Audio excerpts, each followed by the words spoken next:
We are now recording.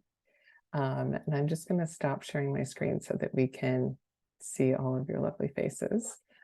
And I'll do a really quick introduction. So thank you for joining us today. I'm Bryony Roberts. I'm one of the founding members of Feminist Spatial Practices, along with Avery Aiken, who's also on the call. And we're so thrilled to be having a conversation with Pip Bennet and Burk Uygur about their practices. Before we get started, I want to just give some context in case some of you, this is your first time joining a Feminist Spatial Practices event. So just FYI, we're a collective of artists, architects, designers, and scholars, and educators who come together to share work and discuss issues of gender in the built environment. And we do virtual and in-person programming like this. And we're also building an interactive online platform that will be a resource for learning about past and present feminist spatial practices. So if you want to learn more about us, I'm just going to drop some links into the chat so you can find out about our events and what we're working on. And feel free to reach out to me. You can DM me in the chat if you would like to join our mailing list. And we're also a scrappy grassroots organization that's just getting started. So we have a crowdfunding campaign, and we definitely could use your support in making all of our projects possible. So I'm dropping that link in the chat as well. But now on to the main event, the discussion between Pip Bennet and Burk Uygur. So we're going to be hearing short presentations from both of them, and then we'll have an open conversation afterwards, which I'll moderate. So think of questions as you hear their presentations, and we'll open it up about halfway through the hour. I'm really excited about this pairing, as both of our speakers do really interdisciplinary work, and they explore the political dimensions of everyday life and the interconnection between gender dynamics and domestic spaces. So Pip Bennet is a Pakeha, and Pip, please correct any of these pronunciations, feminist parent and PhD candidate in Taupo, Aotearoa, New Zealand. She's researching gender norms of care and feminist design in practice. And in particular, she looks at the ways that structural and systemic forces enforce and maintain traditional gender norms when it comes to housework and childcare. Originally from the international development sector, Pip usually feels like an outsider in design, but she draws on transdisciplinary methods that focus on valuing lived experiences, recognizing and shifting power inequities, and centering relationships. Burk Uygur is a human rights activist, a recent graduate from the master's program in history and critical thinking at the Architectural Association in London, a part-time sociology student, and an architect based in Istanbul, Turkey. She's fascinated with the connection between people and space, and she explores spatial experiences that extend beyond mere physical boundaries. So you can see there's already some really interesting themes in the way they value lived relationships and kind of relational dynamics. So I'm going to hand it over first to Pip to do a short presentation, and then Burk will jump in. Awesome. Thank you so much. Kia ora, everybody. My name's Pip. I'm just going to share screen. Everyone can see the presentation. All good? Yeah, sweet. So we've got a really short time. So I'm going to kind of focus on one aspect of my work, which is really trying to think about what does feminist practice mean in practice, right? Because we live in this system which doesn't necessarily value the things that feminisms do. So here we go. So I want to give a very quick introduction to who I am, because obviously that is, informing the ways that I'm looking at the world. So I'm Pākehā, which means that I come from European descent, not Indigenous, mother of two. I've got a 5-year-old and a 2-year-old. I live rurally in New Zealand, which is quite different to living in the big cities. And yeah, I mean, you could go even more deeper than this, but that's just kind of like an overview. My research it comes from my own experience looking at or thinking about what happens to couples once they have children. I had my first child in 2018 and was pretty shocked at what it's like being a parent, and kind of how the world puts you in a different trajectory depending on whether you are the mother or the father, if you're in a heterosexual relationship. And yeah, it was quite distressing and made me pretty angry. So then I decided to do a PhD. I'm kind of covering lots of different topics and bringing them all together. So it's looking at unpaid labor, it's looking at work and family justice, it's looking at gender norms, which is not just about attitudes, it's about the behavior, what's influencing our behavior, not just what we think we should be doing. Undoing gender and feminist design. So what is feminist design? I mean, it's kind of been emerging from many different disciplines all at the same time, across like industrial design, architecture, HCI, participatory design, and I'd say there's not really a firm practice or defined practice of what it is, but there's a lot of values and principles that are in common. But I think what hasn't been explored much is how do we actually do feminist practice when we're in this heteronormative, ageist, ableist, white supremacist, capitalist, never-ending list of discriminations that really put a lot of parameters and restrictions on what we're able to do. What I really wanted to kind of share about today was the principle of positionality and putting yourself into your work. I think it's really easy to think that you're just doing good work, or but we really need to think critically about where we sit in our work and what influences we have, and our impact on the people that we're working with and the communities that we're trying to help. And I think it's important to do a lot of internal work, right? Seems very cliche, but that idea of knowing yourself, and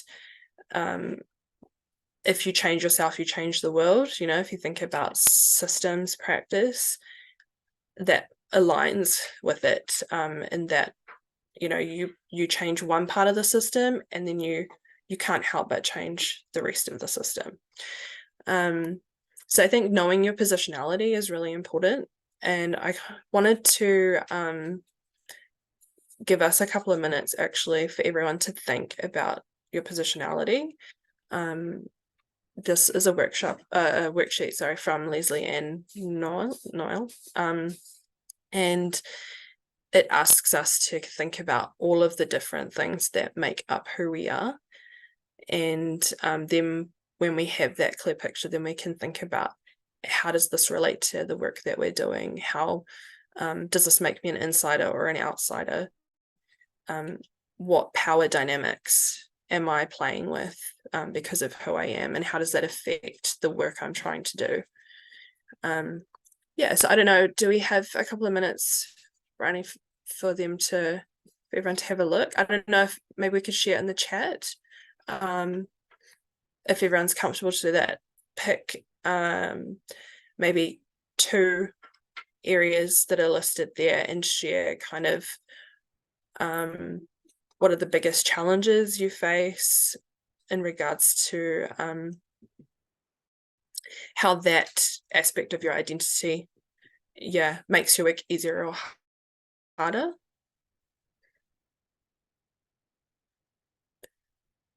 So if I give an example, like for myself, parental status for me, my research right now is working with parents, and I think having the lived experience of being a parent is really important, and it's meant that I've been able to connect. There's something about that experience that you don't know how awful it is until you go through it. So that's been really powerful and useful. I don't know if anyone else wants to share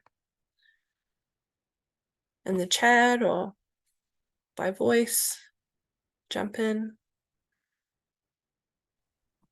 I would say with regard to parental status, I have 3 children, 4 grandchildren, but one of my oldest child is chronically ill and has been so since she was 28 years old, and she was born in 1963.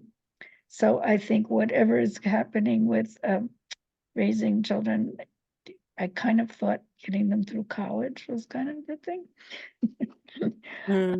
But that's totally not so. And I mean, so many things can happen that it's a lifetime commitment, and there's very little offered in the society that in terms of aid or there's, unless you have a huge family network or so, and even so, it's not always people that are able to react to be caretakers and to care as much for the ones who are well as for the ones that are ill, and not have that take away. So that certainly affects who I am and the way I work and do things. Yeah, that sounds like a lot. It's a big burden, the caregiving burden. And I know in the US I honestly don't know how you'll put it, because it's crazy. It's so challenging. Yeah. So thank you for sharing, Stephanie.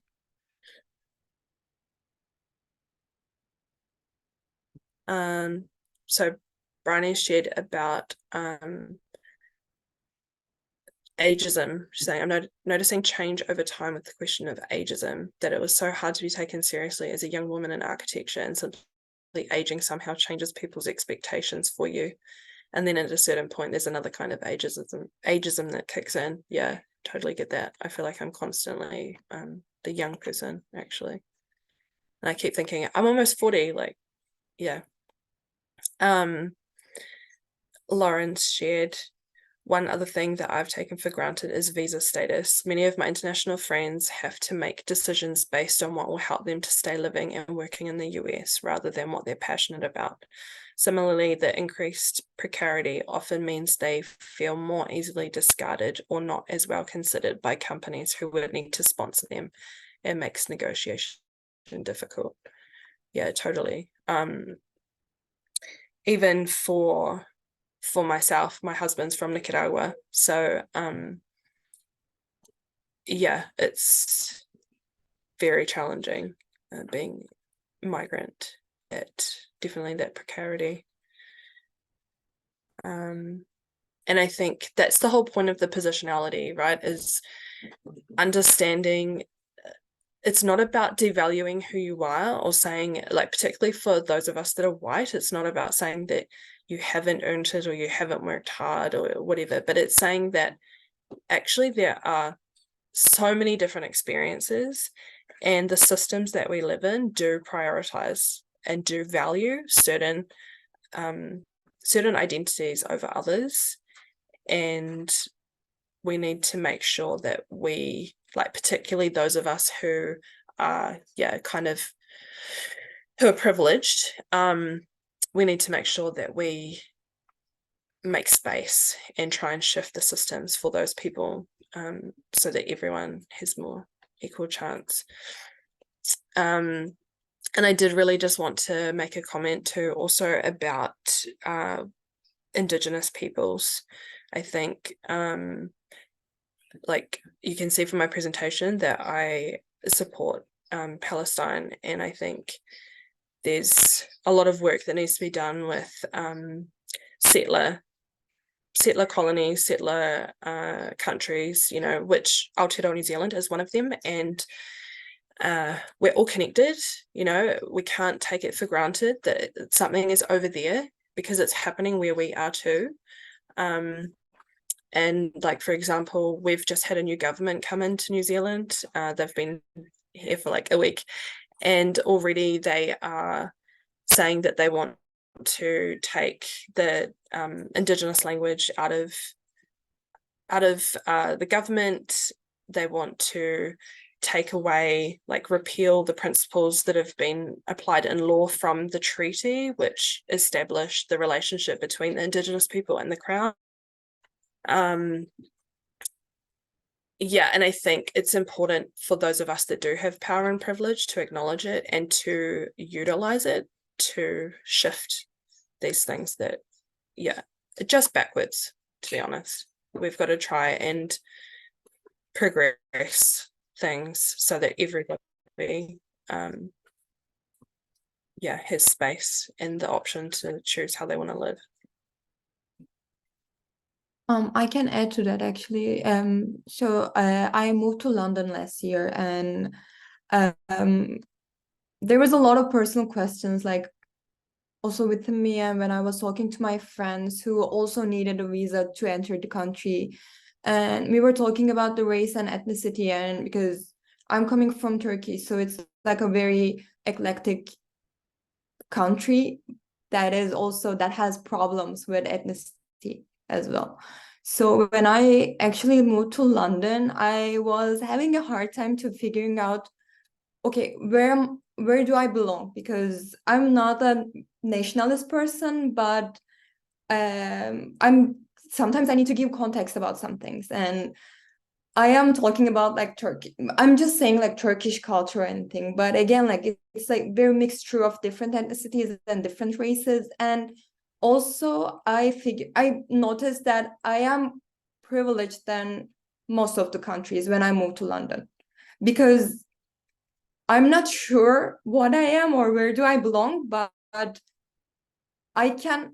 look white. That's as simple as it gets. Like I can do most of the things that some of my friends can't do without being judged or without having a hard time. But I'm also coming from a very problematic country that also forces me to have like a very hard time on positioning myself or trying to explain people that where I came from or how is our daily life back home. So it is kind of like a very, I want to say, very fluid subject about, again, like ethnicity and race, because you can look white, you can benefit from looking white, but also you can't because you're coming from a very different place. So it's not Europe, it's not Asia, but it's somewhere in between. And there are problems, but also benefits from coming there. So I was also having a very, very mixed feelings, very mixed emotions and mixed ideas about that for the past year. So it is actually a very interesting subject to talk about again, like with the visa status as well. Yeah, I think it's something that we could do a whole session on probably. Yeah, thank you everyone for sharing your perspectives. I think that hopefully you can see the resources there too that I think are really useful. Yeah, thank you so much. Wonderful. Thank you, Pip. And thank you so much, Burka, for jumping in too. I think that makes for a really nice transition. So we can just sort of continue on and hear from you in your presentation.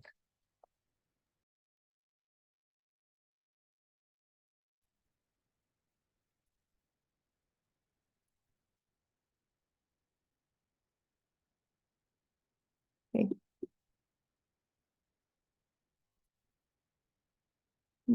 Yeah. Can everyone hear me and see the screen? Yeah, all good. Okay. So hi everyone again. I am Buchanan. It is like truly pleasure to be here and sharing my research with such an inspiring collective with all of these conversations. And again, like thank you, Pip, for the presentation and everyone for the wonderful conversation. So as an architect, the discourse on space and its meaning, the execution through design and post-design dynamics, they have been like a continuous source for research for me. And this fascination eventually led me to my master thesis, which I completed like a month ago. And it was a deeply personal exploration of spatial experiences across different geographies and scales, and also again about race, ethnicity, and the feeling of belongingness somewhere. So today I will be sharing insights from my master thesis, but also not so much about my master thesis because it became a project that has organically evolved into an ongoing research and that became microgeographic spatial experiences. And I started with the concept of around the table, like sitting around the table, with a very traditional space that belongs, not belongs to, but that is located in Istanbul. It's called Meyhane. Then I figured that there are different microgeographies and there are different scales that we create the space within. So what I'm presenting today is framed through a feminist lens for this presentation, and it is extended within feminism. And while gender is at the forefront for this presentation in particular, the narrative extends beyond to borrowed places, borrowed spaces, diverse narratives, minorities, feminism, human rights, and the celebration of the diversity around one space. So let me just, yeah.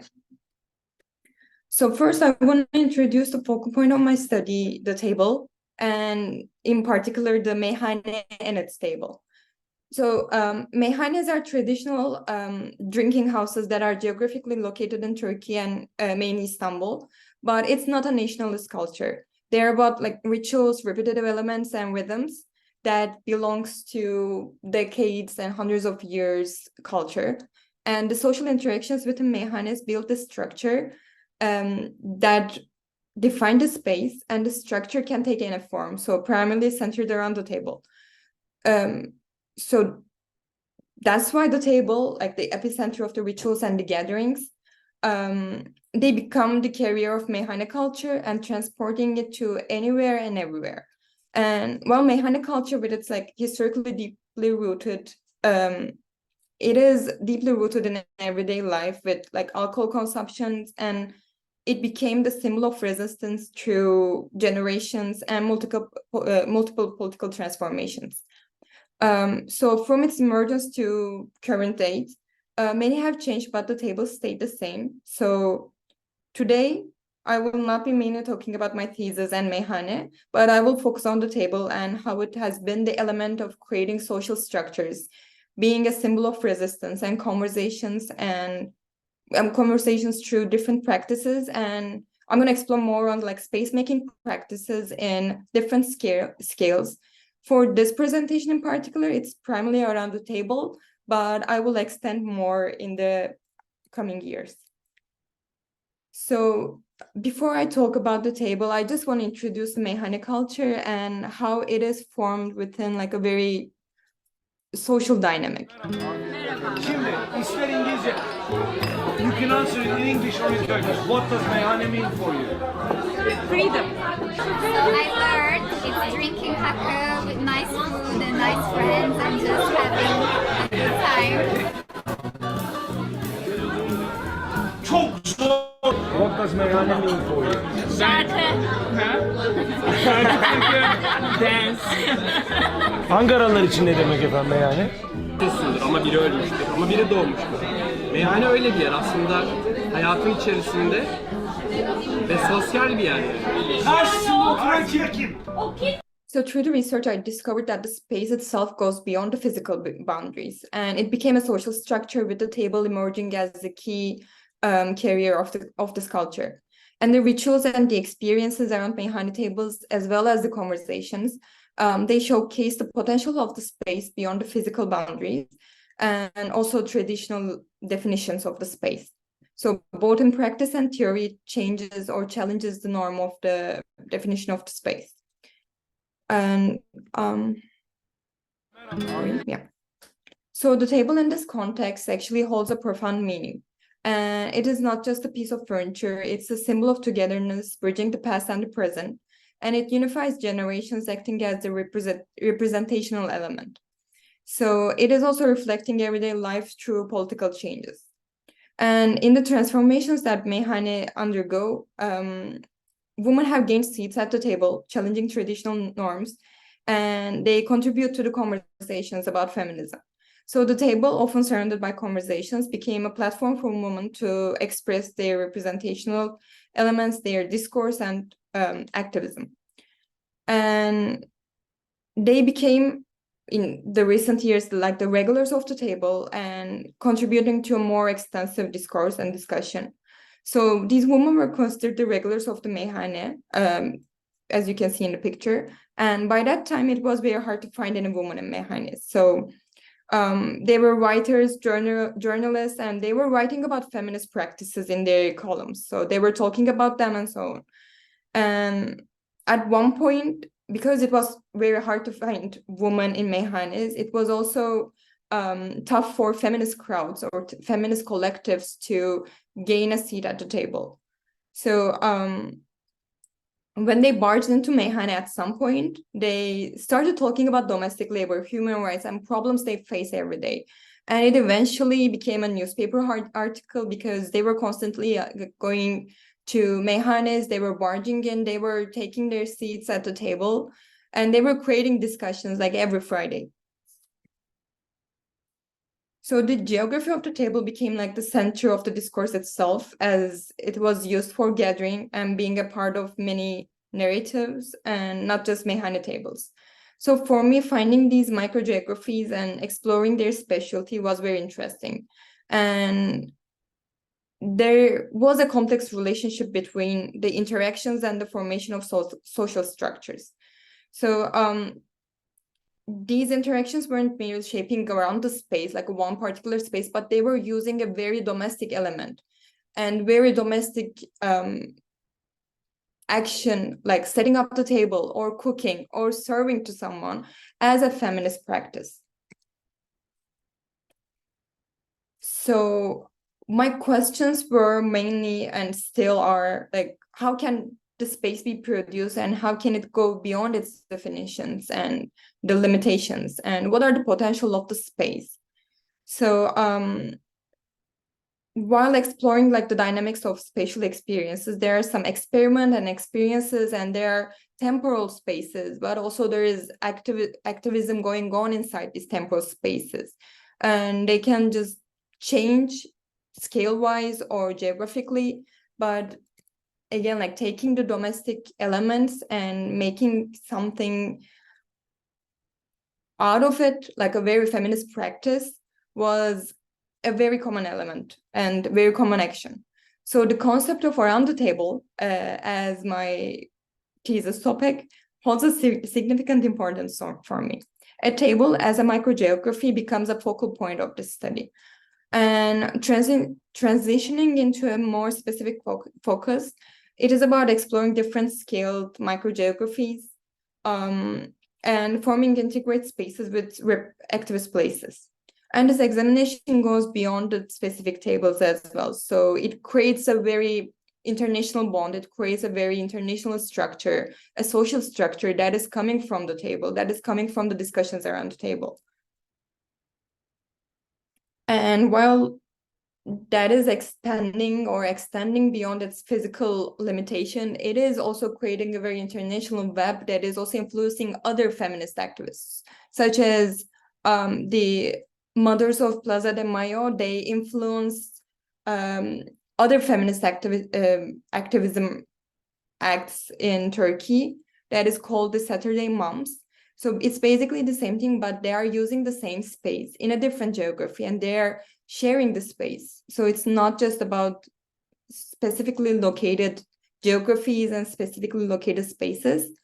They're about internationally connecting these feminist activist platforms. So it is the lived experience and it is the everyday life and the narratives and the interactions that give life to these spaces. It's not just designing the structure or designing a space, it just goes beyond that. So how do we use the space to gain representation or create a narrative?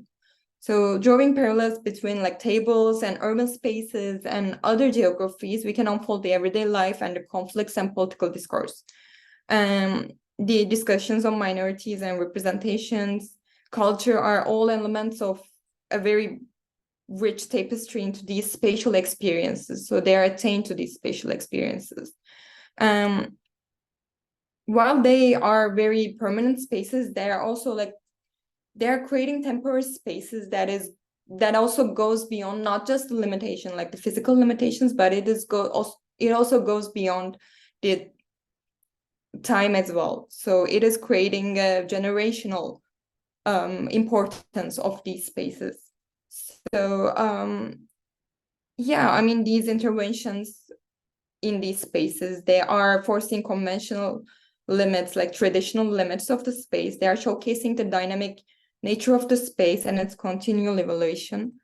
And yeah, I think that's it. Like, thank you for your attention, and I hope we can talk more about these interventions on space and how can we maybe form the space or use the space as a form of representation. Thank you, Puka. That was incredibly interesting, and it's great to see these two together also.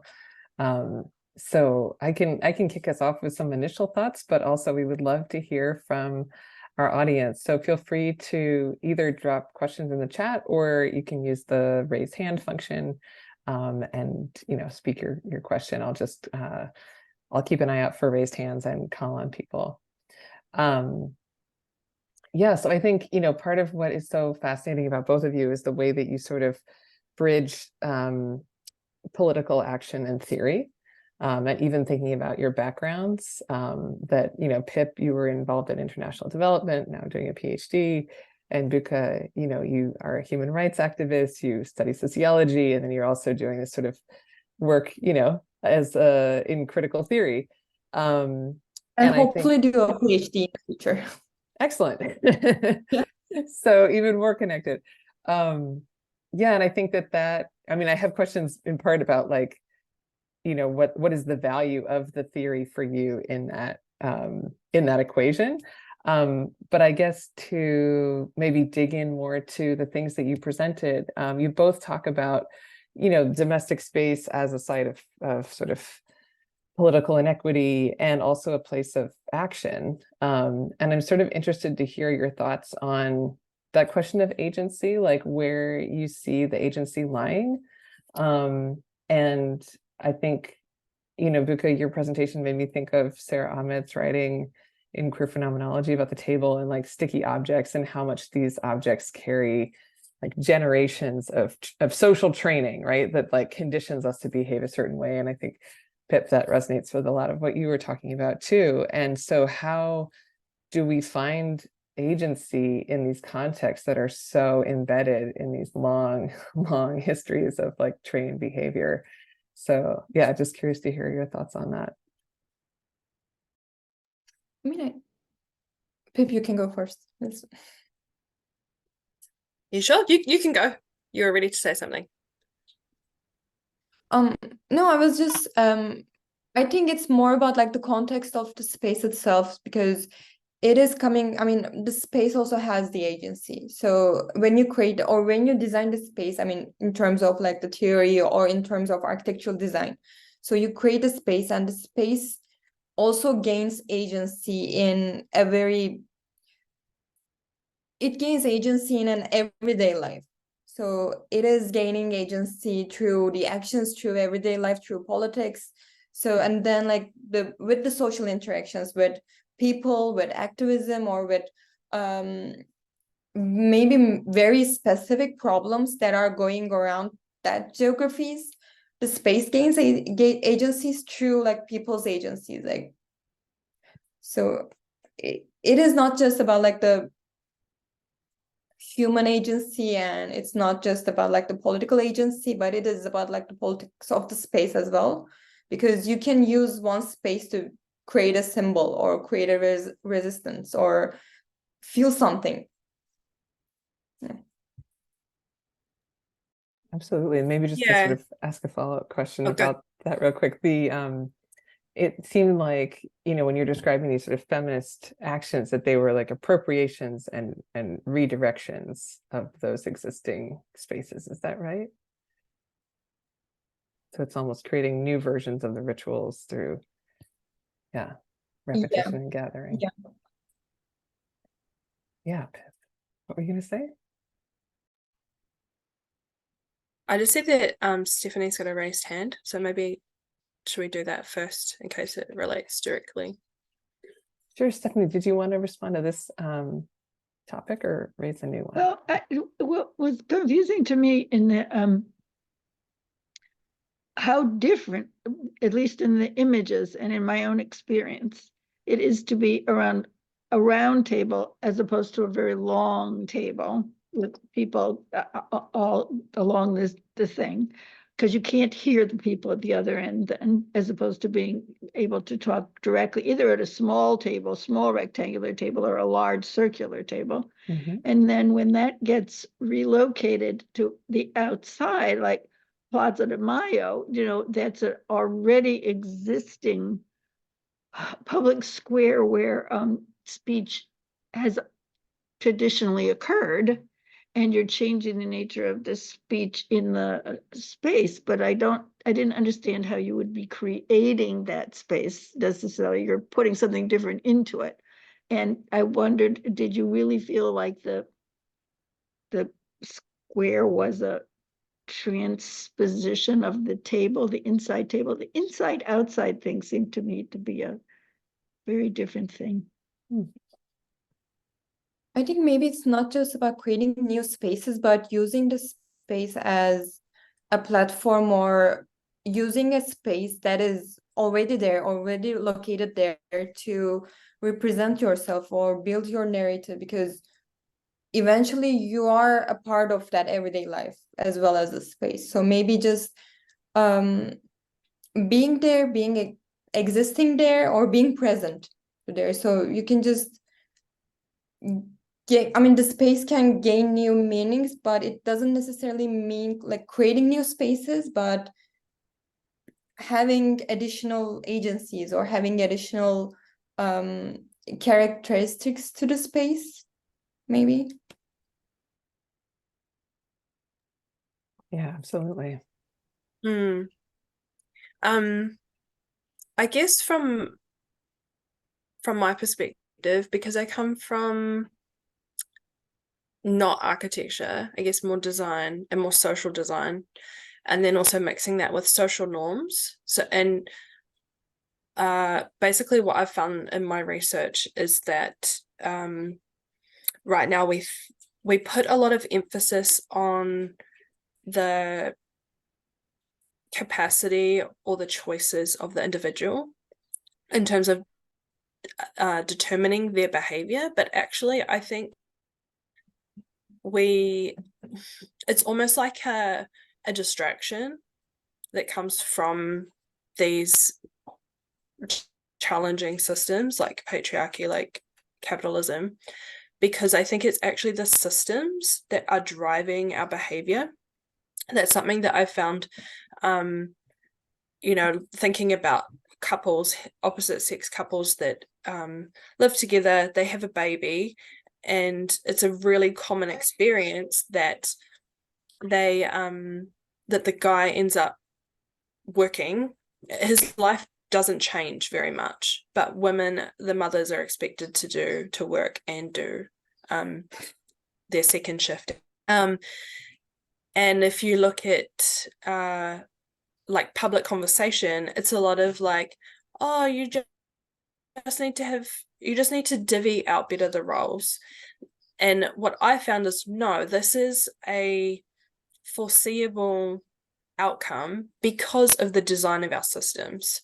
And yeah, I wonder, like, I really loved the idea of the table, but I was thinking a lot about the it made me think very binary, like very, you have power or you don't. Women are talking about women's issues and the domestic, I don't know, like it seems like a really, yeah, I don't know, but I'm interested maybe in what you think, Burk, about can women, and this is a stupid question, but have you seen women using these spaces to talk about things that are not the everyday? I mean, I think maybe it's because of where I come from. So all of these discussions, they became part of our everyday conversations. So for us, it's not about the very radical conversations or different conversations. It's rather a very, I mean, very routine thing to talk about. But yeah, I think, I mean, there are some spaces, there are some places that has been created in the recent years, especially just for feminist activist spaces. So for example, when we are having like 8th of March and we are having like the walks and everything, and they are usually like restricted or they are forbidden in most years. So they're just like gathering in a very informal way. And slowly they created spaces to discuss all of these things, or even just prepare the banners or prepare where to meet or where to discuss, or even for like the Zoom links. So I think, I mean, at least based on my research or experience, it has been more like creating a new space or creating your own area around one specific place to discuss all of these things. I see we have a raised hand. Daphne, guessing that's how you Hi. pronounce your name. Yeah, hello. I'm also from Turkey, by the way. And so that's why I can relate to, because like research, let's say. And I wanted to make a comment about this topic around the table. And for me, when you first mentioned like your microgeography as the table, I thought more about how we have the gender roles around this table. Because when we say table, I always remember like these huge, because it's very common in our culture to gather the larger family and gather around the table, have discussions, etc. But the women are never sitting on that table. Like they're constantly in the kitchen, they have to prepare stuff, they have to bring more plates, more forks. And I don't ever remember my mom or my grandma being able to sit and have a proper conversation. So that's why I think it was really interesting to see these photos of like Feminist Spatial. And it's like they're appropriating something that really initially belongs to men. And even if it's not necessarily openly belonging to men, even if woman is like included in it, they are not consistently in the conversation. They're never having enough voice, never having the enough opportunity. And I think it's also relating a lot to this like the domesticity, the topic of domesticity, and how feminists use this domestic acts in a way of activism. And I think that's really interesting to like shift or switch the perspective or switch the way that we use things, that we do like that we perform domestic activities, let's say. And I think that's also a bit complicated, because we can choose to perform these domestic activities as a way of activism, but where is the line? That's a bit confusing for me, maybe. I don't know if I rambled a lot, but like the topic of table made me think about all these things that are super initial and inscribed in us. I mean, I think it's more, I mean, hopefully it won't be an activist act, let's say, in the future, and it would be just like a part of everyday life to exist in these spaces.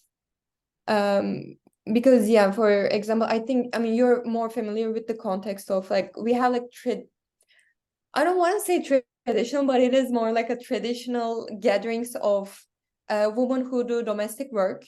So they gather like once a week, and they are making and preparing meals and sitting together, just women, because they are doing the housework, they are doing the domestic labor, and their partners are usually out working outside. So slowly, there has been several research about this, but they have started to gather in meyhanes that I showed. And it is again like a very complex thing, as you said before. It's about the class or the economical status, or even the religion or the ethnicity or the race.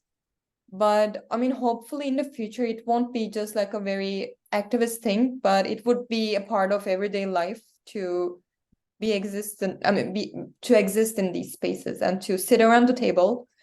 And hopefully it would just be a casual thing to sit like 15 women talking and drinking, or just having coffee, having a discussion or anything.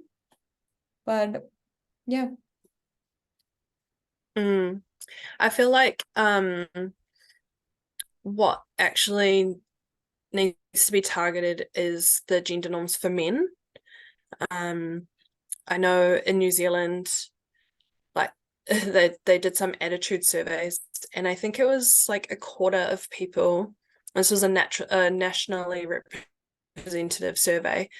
A quarter of people thought it was not okay for boys to play with dolls. And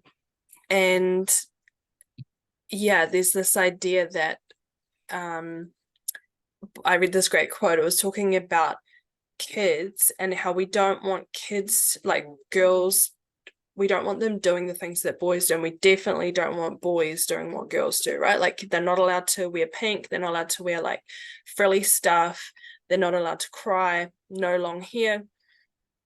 So we train them, and then magically when they become somebody's partner, we're expecting them to share the load at home, and to be a team with their woman partner. Like, yeah, it doesn't make sense. And I think that's where we have to put our focus. And when I started my research, I was thinking, I want to do feminist work, it has to be for the women, right? I don't want to think about men. But I actually ended up seeing that we have to do stuff with men. We need to change the way we need to expand what men can be, because gender norms have changed a lot for women and they haven't changed for men. And the other thing is, connecting to the table in the home, is this growing awareness that women will not have equality in the public sphere if men do not pick up their fair share in the home. Like, actually the home and the inequality there is holding women back in the public space. So yeah, I think as feminists, often we don't want to deal with men. We don't, like, when I was looking at how does and especially how does feminist design approach men and work with men, there is almost nothing out there in the literature.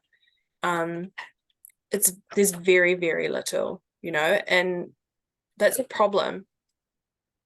Yeah. It's such a great point. It's so important. I'm glad we got there too. And sort of looking at all the different sides of this equation. We have like about 5 minutes left, and I would love to hear from both of you about the sort of pull towards theory and how you saw these research projects as being important for the political work that you're interested in.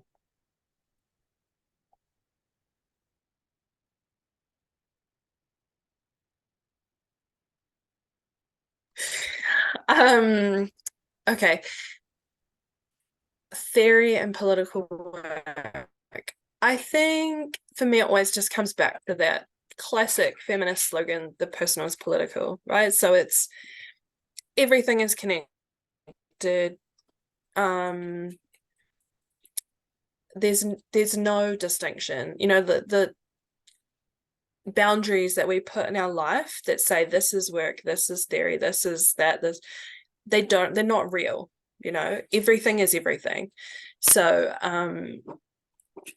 yeah, and I guess for me, what I've, you know, I'm very close to submitting my thesis for the PhD, and it's just come back to structural systems, you know, and that the theories, so I was looking at social norms, and within the theory, gender norms are just kind of assumed as a subset of social norms. And I've kind of maybe extended that and said that they are actually different. And so I think theory is an important role in just having that critical eye, and it's having that conversation, right? And that praxis. And that's what I think that's what feminist practice is. It's praxis. It's thinking and reflecting, and then action and reflecting. And yeah, that for me it's all connected. Yeah, I think it's not just about theory, but maybe the important thing is mostly the research that comes within the theory, or that comes that goes to the theory, because you have to understand what you are fighting about, or what you are talking about, what you are discussing about. So when you research more and more, you start to understand, as Pip said, it's all connected. So there is no clear distinction, there is no clear separation between topics, between theory and practice and design or politics. So it's all connected, but you have to also understand like the layers through research. So you have to understand, okay, like this is what I'm going to focus on in my activist work, or this is what I'm going to engage more with or research more about, or okay, like I'm going to research this part, but there is also this layer that I haven't seen yet, or that I don't know a lot about. So it's, I think for that, theory or research is very important in like the practice, for the practice, or in political fields or in activist works. But again, like as Pip said, I think it's all connected. So you can't, I think, have like a very clear distinction between all of these. Yeah, it's so interesting. I think you both gave some really beautiful descriptions of feminist practice as this entangled thing, this personal, political, theoretical, you know, action-based sort of soup, which I think we're all swimming in here. Yeah, we only have a couple minutes left. Any last questions from our audience? Or any last comments from our speakers? Anything that you want to add that we missed? All right, if not, then I'll wrap it up. But thank you so much, both of you, for sharing your work and so thoughtfully reflecting on all these big questions. It was really inspiring to hear you talk about what you're doing, and so great to see both sets of work in dialogue. So yeah, thank you so much. And thanks everyone for coming. We'll have many more of these in the new year, so stay tuned. Thank you so much. Thank you. Thank you Take for the care. conversations and discussions. Bye. Bye. Thank you. Bye bye.